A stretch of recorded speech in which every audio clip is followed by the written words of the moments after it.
meeting on the land that the Eora Nation are on, and I'd like to acknowledge their elders, past and present. I'd also like to acknowledge that we have Auntie Rita, and you've already heard about the power of Auntie Rita earlier in the night, and I can assure you she is very powerful in our program. But this is Gary, and you're going to hear about Gary's story, and you're going to see him at the end of the presentation to see what happened to Gary. But he's one of 13,000 Aboriginal children across this country who do not access early childhood education. And research shows, nonetheless of the OECD, that that puts him at risk when he starts school. And at risk, that gap can often widen. And I was talking with someone earlier tonight who reminded me that as we invest in children in their early childhood, if we put $1 in there, we are going to find at least $4 return on that. Now, in anyone's pocket, that's a pretty good return. So we're going to learn tonight that there is a problem in Australia. It's all our problems, and there are solutions.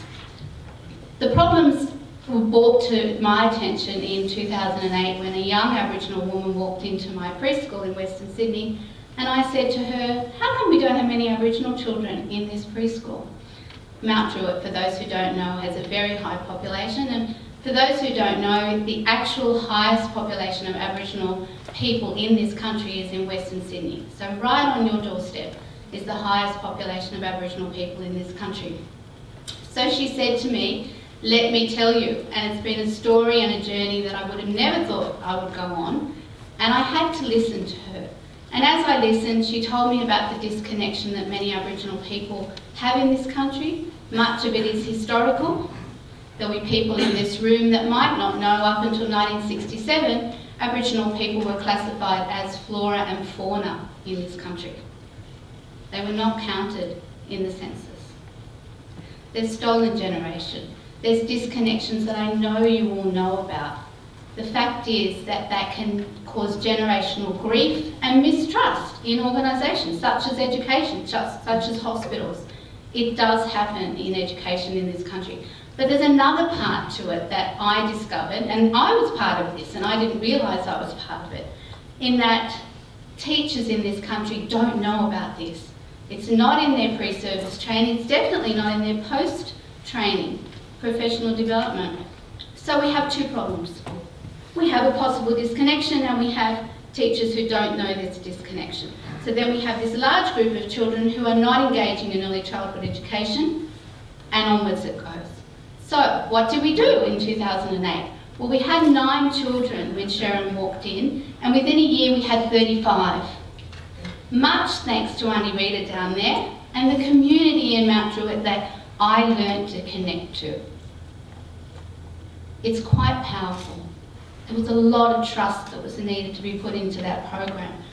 And we were given seed funding by a very generous person to then take that model throughout New South Wales. And that's what the Walking Together program has turned into. It's learning those things, sharing them with teachers in our country who don't know, the majority of who during our workshops are amazed and are only happy to help to try to do that connection.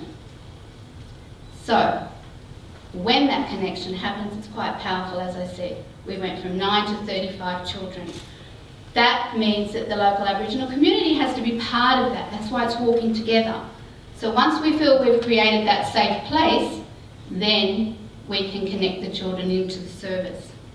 It's basically a story of respectful relationships. I've chosen to put that slide up. It's the visit from the Social Justice Commissioner in 2012. You see lots of our elders, Auntie Carol from the mountains, Auntie Sue from St Clair, Cody was playing. In the middle of that photo is the Social Justice Commissioner, your Social Justice Commissioner. He's in the Great Hall of the United Nations building in New York. He's got a tie on that we gave him. So in the busyness of his life, he thought he'd send us a photo to say, I'm wearing your tie. It's about relationships. You can do it, I did it, I didn't know about it, but I did something about it. Here's another message from our elders. This is Auntie Carol on the left, there's Auntie Rita in the middle, there's Mick Dodson, who's our patron, and the message is in her language, her Darug language, Pujari Yana Ngroo. We're on a good walk path. Now tonight, $200 from you will train a teacher. $300 will engage a mentor. You can do this. You can help us be on that good walk path. Here are the stats. They're outside. You can take away a package with the stats in it.